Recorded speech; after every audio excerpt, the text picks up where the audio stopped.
Welcome to the Culture Edit. Unique perspectives into the personal and professional lives of individuals at the helm of successful business, athletics, art, and design. Welcome to the Culture Edit. It is Saturday. We are in Atlanta. We did ride our bikes. We have checked everything off our list. So say hi to the people, Chad. We have not taken a shower. We don't have any water. So those that live in, I guess, like Atlanta. In the city. In the city, is it the whole city? It's below Buckhead to West End, basically. I mean, that's half of the city. Basically. Yeah. So half of the city doesn't have water right now, which I haven't watched the news in like years, but maybe it's even on the national news. No, this happens every other year. It's kind of a thing. It's kind of what we're known for in Atlanta, not having water. So there's two giant water main breaks simultaneously happened yesterday morning, and the city is trying. How do you even fix the water main break? Because like the water has been gushing out for over 24 hours now. So I'm like, why? It's weird to me that they can't just shut it off. You haven't seen those commercials with the guy with the black tape and he just slaps it on the. That's how they do it. The frog tape or whatever. Yeah. They just slap it on there. That sounds like how the city of Atlanta would fix something. Bring the industrial tape. No, it would be a plate. They'd put a plate on it. They're nailing metal plates to the side of the water main right now.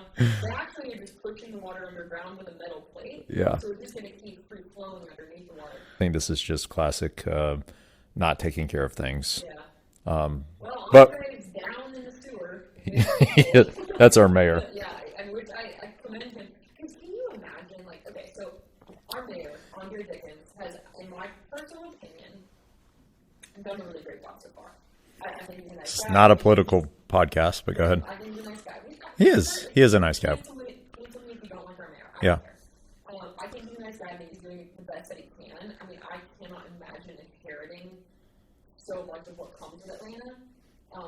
Yeah. Today, that's terrible water system and terrible maintenance, which it didn't happen under his watch. No. It's been decades and decades of not maintaining the city. Yeah.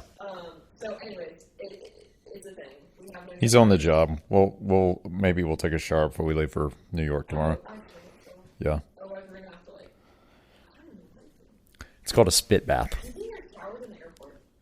Is there showers in the airport? I think so. I think there's like the places you can rent. Yeah. Yeah. I mean, you can rent a sleep, but it's a sleep. You can rent a shower. It reminds me of growing up in Florida when we'd have a hurricane and that would knock out the water and power and everything for like a week. Yeah. And you just, Same thing. yeah. But the sad thing about what's happening right now in Atlanta is that it's a beautiful weekend and all the restaurants have to be closed and it's just crushing them. Not all the restaurants. Yeah, we just walked through the Inman Park taking note of the restaurants that are not closed, which is a very curious thing to us. So do you think that, okay, so I get that you're a high traffic place that you have to wash silverware and wash dishes because obviously you don't have enough silverware and dishes to just have an endless abundance of Yeah. service. But what about the places that there's a lot of places open that appear to be doing okay, but I'm wondering if it's more of the walk-up type, like they can just give you like plastic silverware to go or something. Probably, yeah. Really Pandemic style. Yeah. I mean, Krog Street Market was completely closed just now. Well, I bet with them, I bet the building forced them to close. Could be. Bathrooms. Yeah. We were supposed to be at a party right now that got canceled because there's no bathrooms. I know, it's really dumb. We haven't gone to like, I would say, we haven't gone to a party. And then for those of you that What? can't actually see me, She's air quoting party. Okay. I don't know why I'm air quoting party, but we haven't been to like a party with people in quite a while. Okay. Wait, can you think of any? I mean, we've done a lot of like festival stuff. I guess not like a house party. Yeah, like we don't do like a house party. Porch Fest. We didn't go to Porch. I know. That was a year ago. I think we've had parties here at the office, but I wouldn't consider that like a house party. That's true. Anyways, kind of bummed out because I've had to move this party twice now, so hopefully we'll get to do it. Shout out to Shelby and Enrico. We just moved into a new pool place and been trying to Can't have a party. It's also Unbound Saturday, so right now Unbound is happening in Emporia, Kansas for our cycling friends, just so you know kind of what we're doing. And for non-cycling friends, Unbound is a very It's the world's famous gravel race. most premier gravel race. Michael Garrison is having a day. I don't know if we should say not a good day. And we only know this because we're watching his live tracking, but also shockingly, he texted us during the race. So he's in Boswell with the two Dutch guys. What's their names? Nikki Terpstra Nikki Terpstra and or Horik. yeah, with these guys who are World Tour or previous World Tour. Yeah. Keep going, Michael. You can finish. We want you to finish. We know I'm watching right now. He just went through the latest checkpoint, so he's going to finish. It's going to be a good story, I'm sure. And the last time we checked, also Dr. Alan McDonald was in the top 10 of his age group. So hopefully he pedals a little harder and wins. Yeah, I mean, Alan has been training like insane. Yeah. First of all, I don't know if we've talked about Alan on our podcast too frequently. I don't know if he even listens to the podcast, but maybe his wife. He listens. And Alan is a very, very intriguing character in our friend group because not only is he very valuable from the fact that he is a orthopedic surgeon and every time someone breaks something, he's there to fix it. Yeah, you got to have a doctor in your friend group. But he's extremely funny, but in like a dry humor way.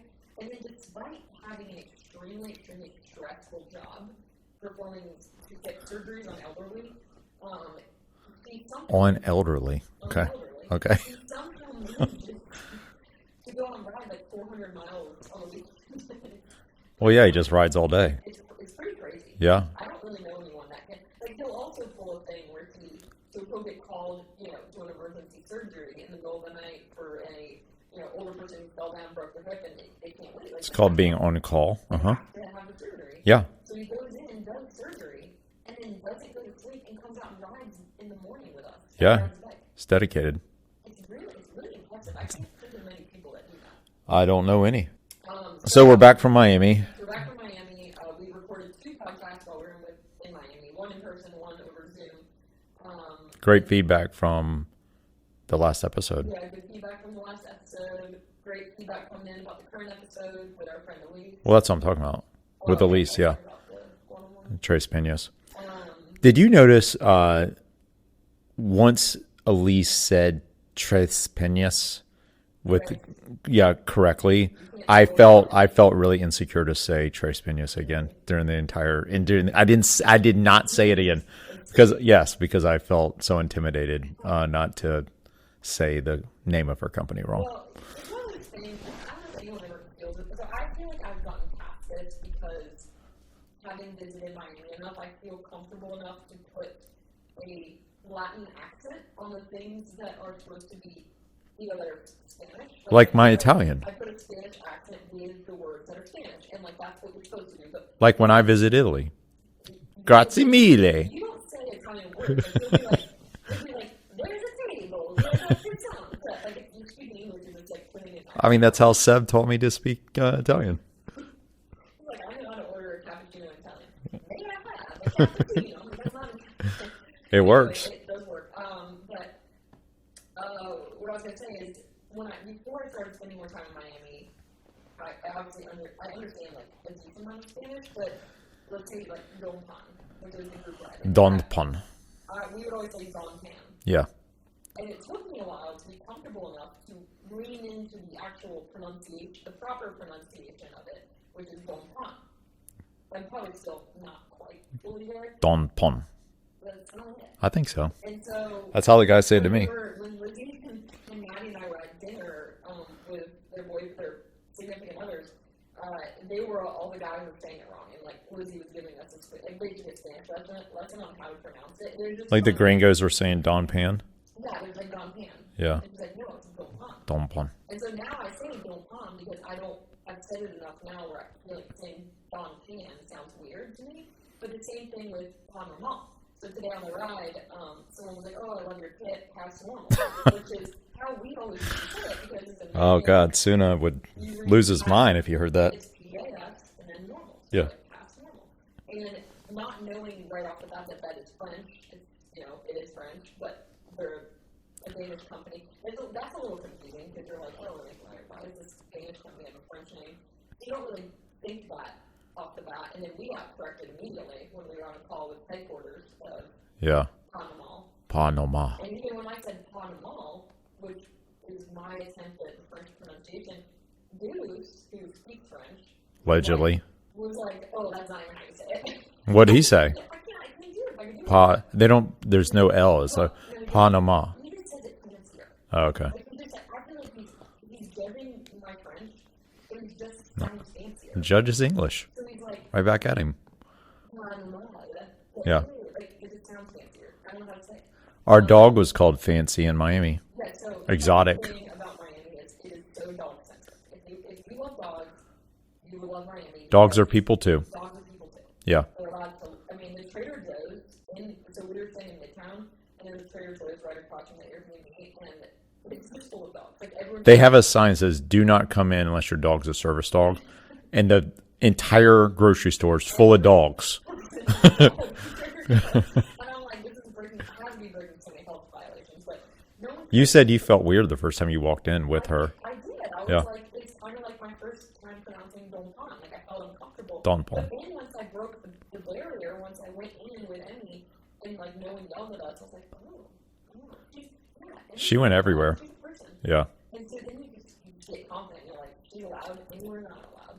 But the funny thing about Miami is, or not funny, but the interesting thing about Miami is that you don't see a lot of rescue dogs. Like, you don't see a lot of people, or at least in the areas that we were frequenting, you don't see a lot of what I would consider rescue dogs. Now, you don't see rescues. You don't see bulldogs. You don't see.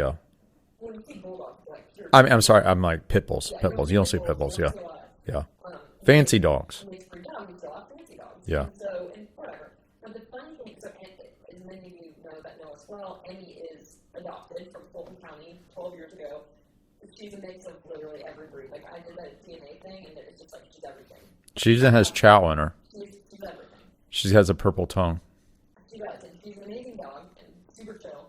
And so when I bring her around, she's so chill that and I cut her hair like a lion, so her whole body is like shaved really short, and then she has like a really furry like neck and face, so it's like pretty cute. It's funny. Yeah. I do it myself. So the first moment as we're getting in the elevator, this girl's like, "Oh, what groomer she goes to? She's so like that's such a neat cut." And I was like, "Well, I get myself." Oh, she actually said, "Oh, the lion cut." Yeah, it's that the lion cut. And I'm like, I thought I invented this. Yeah. So, has it gone all the way down to Miami? Because I mean, she looks like a lion though, so it's adorable. yeah. But I invented the lion cut. So the fact that a woman in Miami was like, "Is that the lion cut?" Well, and a woman in Ball Harbor asked me what kind of breed she was because she looked so exotic. Multiple people were like, "Oh, she's so exotic. What kind of breed is that?" But that's like so telling of like the people that live in certain parts of Miami are so removed from like what a mixed breed dog could possibly be. A mutt. A mutt that they just assume that every dog that if they don't know the breed, they're like, that's exotic. That's interesting. And I'm like, so what did rescues need to do? Is they need to come up with all these exotic titles. Yeah. This is a French. Well, what was the exotic dog that you said she actually looks like? You found it. It was it's a form of Italian Greyhound, but it's the British version of it. So it was like a British. Well, that's a whippet. Oh, a whippet. But there was something else. No, it's like a long-haired something. Yeah, I can't remember the name, but it does look like Emily, so I can search on it. Except she's a little thicker. These dogs are more like Italian Greyhounds, a little thicker, but they're really scruffy, so they have similar features. So, first-time listeners, welcome to a podcast where two people without kids talk about their dog the whole time. Also, every restaurant in Miami has a dog menu. And the dog menu is not cheaper than the people menu. No, it was the same. It was like a dog, everything on the dog menu was like $14. And it was like... It was meatballs. Filet meatballs with rice and chicken, all kind of fancy. Yeah. I ordered the meatballs. You ordered the dog meatballs. Well, I don't know. I assume they're probably the same. I would assume so. Yeah. I had the meatballs. And Amy got some of them. So shout out to our friends at Pura Vida. I know you've had a little less income this week since we are not there. We appreciate your support and feeding us every other meal. Wish there was one in Atlanta, specifically in Mint Park. If you could make that happen, That'd be awesome. Joe and the Juice. Would it be that? But, well, I don't know about Joe and the Juice because you had a bad experience and you actually walked out without buying anything, which was kind of shocking to me. In Wynwood, bad service. Terrible service. It was weird. I've had great service at every other location from New York to Miami to Copenhagen. Yeah, we're at the point in Miami where we just go to the same places every time. We're at that point. Yeah. So we have next week we're attending a future work conference, which we're very selective about the conferences we attend because Well, you're speaking at the Future of Work conference. I'm speaking I'm on panel at the future work conference, which I'm very excited about on Tuesday. I think at 10:55. They keep kind of moving the times. Really? They keep like adding stuff. But So if you're going to be at the Future of Work conference in New York next week, definitely let us know. This will come out on Monday while we're there. So any listeners that are happening, definitely let us know. We might be doing some dinner events and whatnot, but definitely on the second day. So I'm speaking on a panel with 500 people Tuesday at 10:55 a.m. Okay, so I got that right. But we're going to be talking about investing in belonging through culture, values, and DEI. So if you're interested in that, which I think everyone should be, come listen to our panel. Do you know what you're going to talk about? I have an idea. So we've had a lot of prep calls that's been really helpful. I'm really going to focus on the fact that I think we're past the point where DEI, where it's enough to just put a program in place that kind of like checks the box, and then you're like, okay, brush your hands, and you're like, ooh, we're done. Yeah. We're past that. Like that, you have to go beyond that now, and I feel like everything you do has to feel more organic, and it has to be driven from leadership. It has to really What's the integration of the goal into the culture of the organization, which comes through and from leadership at the very top. We had a frontline focus group last week that was probably this. Can't really think of this ever happening before. Where like we've literally done 1,000 of these. Mm-hmm. Where at the end, one of the employees remember, and she like we don't say like, do you have any questions? But she was like, I've got a question for you guys, and she said, knowing that we have this great culture here and we all love working here because it's a truly amazing organization. They're like Gallup scores in the top 5% globally and Fortune 100 great place to work. It's pretty spectacular in terms of the culture that they have there, and the people at the front line really feel that and they appreciate it. And that was her point, is like, we really appreciate it.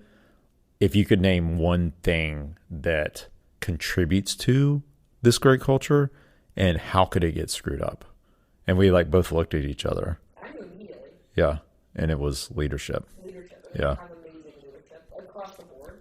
At the global highest level, C-suite level, down to the local level, the division level, exactly.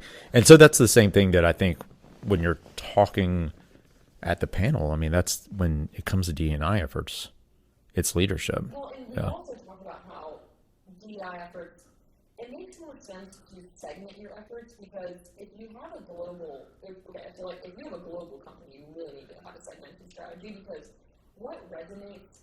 Explain what that means, segmented strategy, because I think a lot of people might not know that. Having a different strategy based on location or based on audience. And we've seen it. So we have a very large global client, and it wouldn't make sense to have the same DEI strategy here in America that you would have in China. Definitely not. It wouldn't make sense. No. Employees in China, you don't grow up in this really diverse population, so a lot of what we're talking about, it would be confusing. It just doesn't make sense. Yeah. It doesn't make sense for that population. So I think you have to be really strategic about not just rolling out a blanket strategy across an entire global organization, because even you see, like in a lot of European countries, it doesn't land the same way. Yeah. America's a very diverse. Well, even in the U.S., if you're a national-based company with locations across the country, even that segmentation needs to be taken into account in terms of how and what you're communicating around diversity, equity, and inclusion. Yeah, because for the first time, I will say, and I think I heard it a little bit last year from employees, hearing it a lot this year. Yeah. Is that we don't want this blanketed strategy shoved down our throats. Yep. And because it doesn't feel authentic. it doesn't feel authentic. It's not the world I live in here, and wherever, And Iowa. yeah, and I was talking to someone about the other day because I was curious about their perspective, and they're not an employee of a client of ours, but they've worked in a lot of different big companies that have had like really great strategies and not so great strategies, so they've kind of seen a lot like we have. And at the end of the day, she was like, I think the reason it can feel overwhelming sometimes if you're like constantly getting this like DEI strategy pushed out from headquarters is that it feels like you're turning on the news. You turn on the news, you're getting the same information. You open social media, you're getting the same information, and you're getting a lot of like polarizing information a lot too. Yeah. And so then to go to work and also feel like the same media, like the same information you're getting across all these media platforms, are then just being pushed to you at work. I think it feels overwhelming, and not in like I don't want to engage, but just like I think exhausting. A little bit of exhaustion of like I want to have genuine relationships with my coworkers. I want everyone to feel welcome. I want everyone to feel included. But I don't want to be told that I have to do a very specific thing for the head of HR to accomplish that. Yeah. Or that we're not good at it, or and that's the other thing we've heard is like telling us that we aren't doing things right when we feel like we are, because we do have a very welcoming and belonging culture here, makes me feel like the message or the messenger's not authentic. Yeah, because if you are coming from headquarters and you're in a completely different location and you're saying, hey, division, we think you're not doing enough of this, or we think you need to do this better, but the people that are telling you that have never visited your location, they've never talked to your employees, they're just sending you an email. That's a really hard message to receive from someone you've never met. Like, you're not good enough, you're not doing good enough. I think this is what I think you should do. So are you going to talk about then, our approach to commitments from the organization? Yeah, because I think that's important so a lot of people focus on defining their values, and within the values, they're trying to weave in, like, to be a very welcoming place to work, to make people feel like they belong, like those are their core values, are revolving around that, and many other things, obviously, which is really important. But I think that's a lot. Like, one thing I would say is companies obsess with their values, and that's what you expect of your employees, how you expect your employees to behave and show up every day, which is important. But the piece that we always say is missing is that, well, where's the what's in it for me for the employees? Where's the commitment from the employer side? Where's the commitment from the leaders saying, okay, we want you to act a certain way, we want you to have similar values to us, and in turn, we're going to make these really important commitments.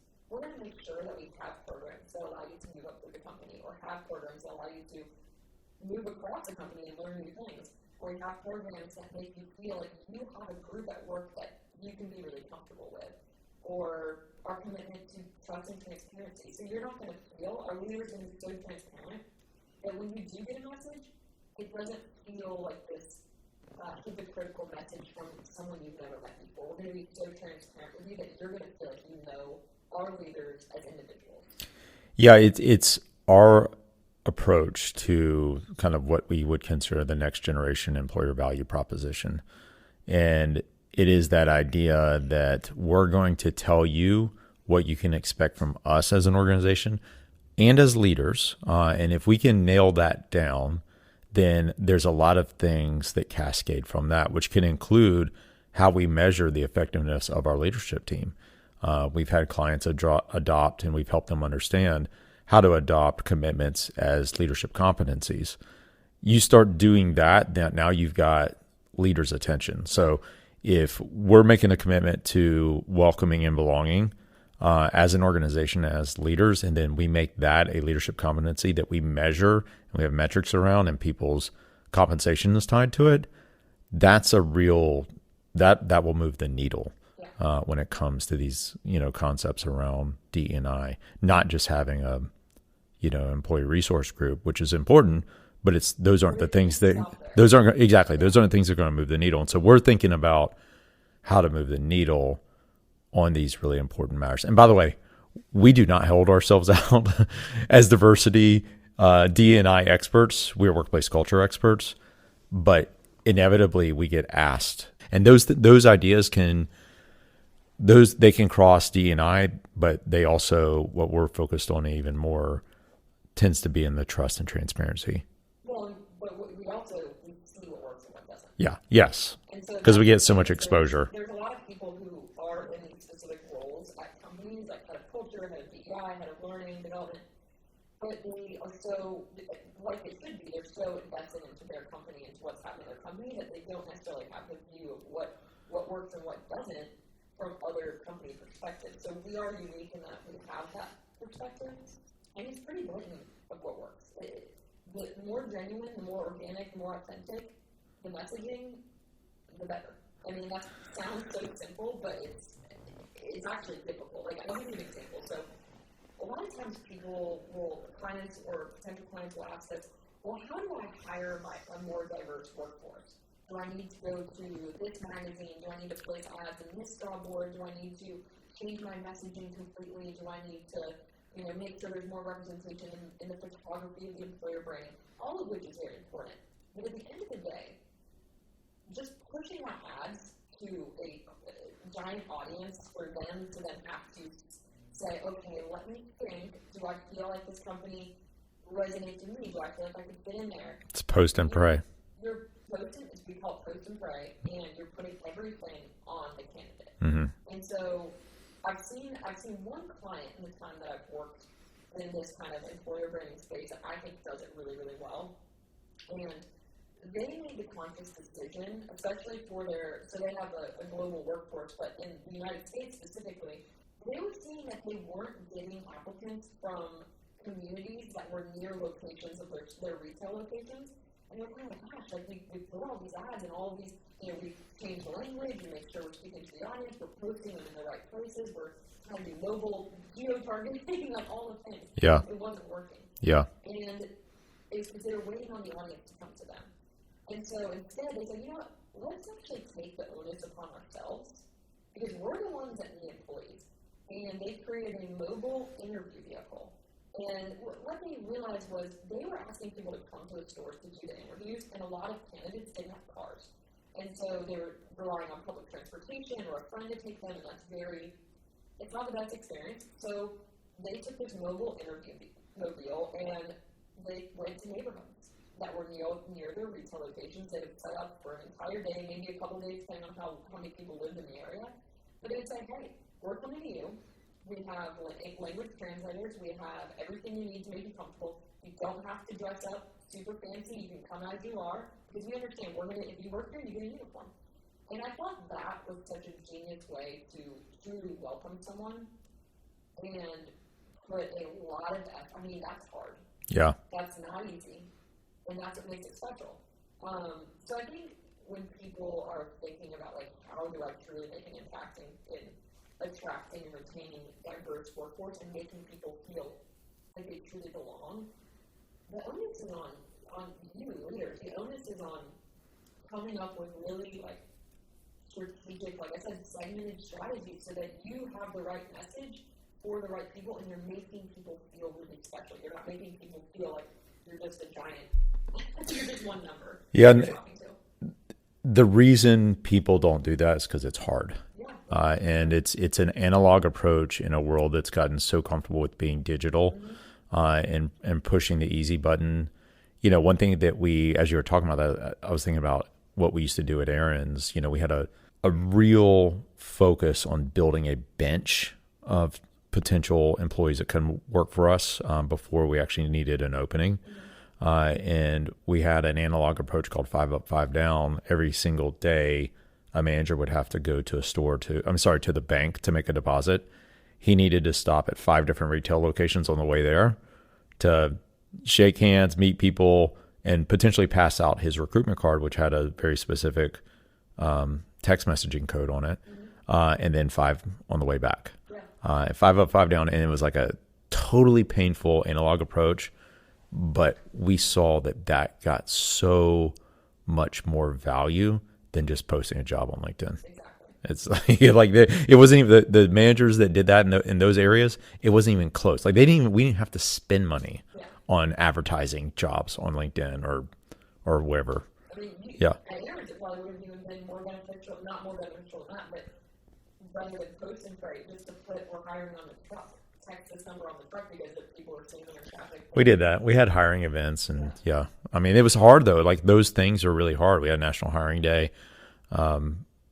Again, hard analog. It's like work, but you get so much more value than just posting a job on the internet. Meet people where they are. Yeah. If you're truly passionate about getting a diverse workforce, you have to meet people where you are because newsflash, most of your headquarter locations or most of where you're trying to get people to work, they're not in every neighborhood. So people are, people might not know about you. And you might have an amazing culture and you need to go out there and kind of spread that word yourself. Yeah.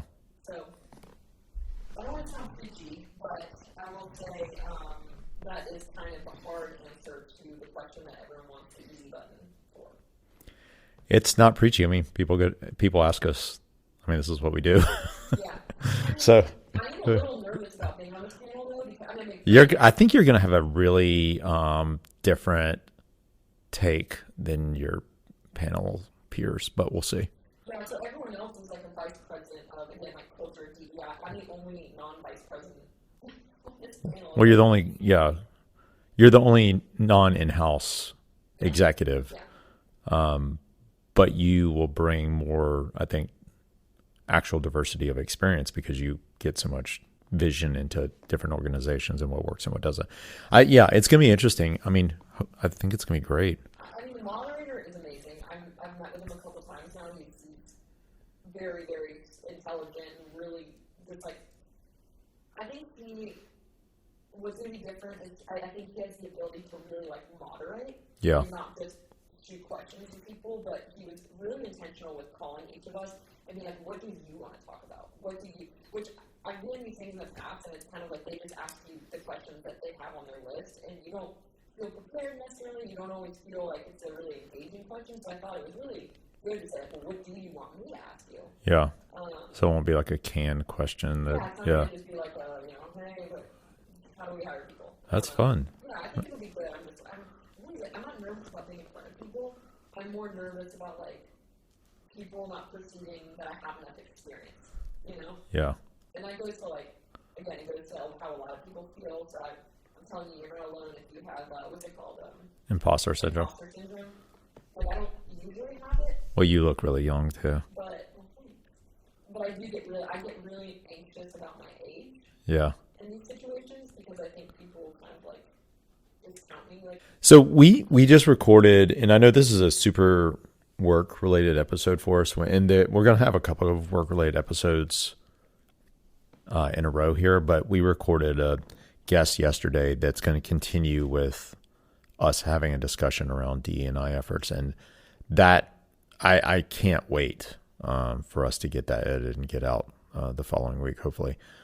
So if you're listening to this, you find this interesting, guest in the next episode, we have a really candid, deep conversation about race relations, what it's like to work in Atlanta, what it's like to be a white person in Atlanta, what it's like to be a black person in Atlanta, and what the culture of Atlanta is like here and how unique it is.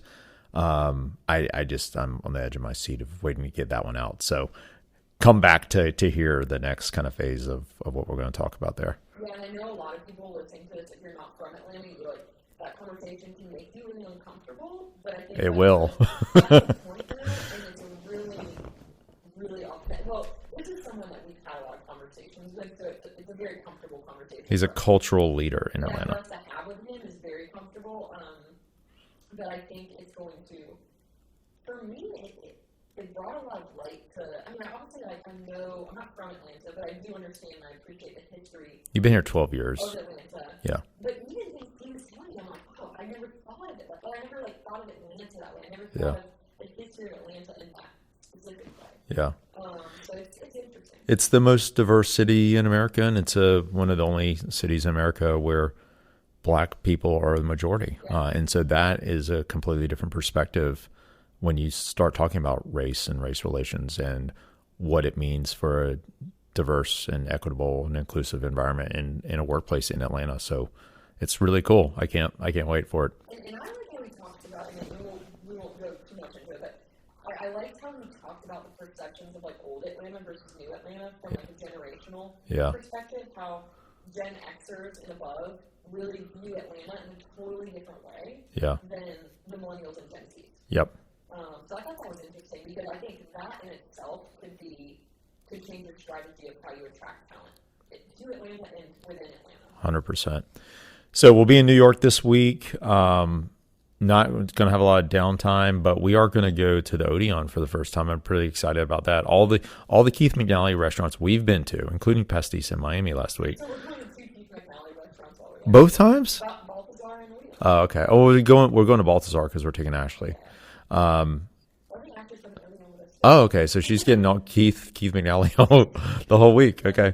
Sorry, our friends at Major Food Group. Maybe we can find some. Sorry, yeah. Even though we're.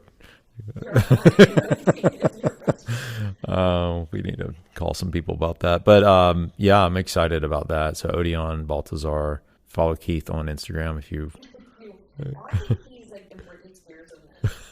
I'm just glad that I finally convinced you to follow him on Instagram because when the disaster follow I told you and you're like, is it really that bad? And so I finally sent it to you and like, you got to do it. Now you love his post. Because it's my secret dream, that's obviously not so secret, to just be completely unhinged. Yeah, he is. I want to be the unhinged person. Like, I want to be in a place in my life where I'm so comfortable and confident and literally don't care. Yeah. But being unhinged is my personality. Yeah. And people are just like, maybe you're just unhinged, but you're still over. Exactly.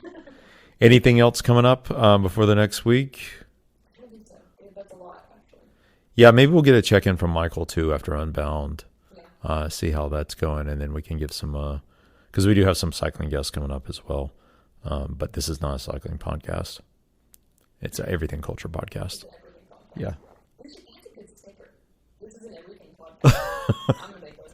All right, that's it for today. We're gonna go pack our bags. How was your Saturday? We packed. We packed. We are having a blast of birthdays. Yeah. All right. Thanks, everyone. Bye bye.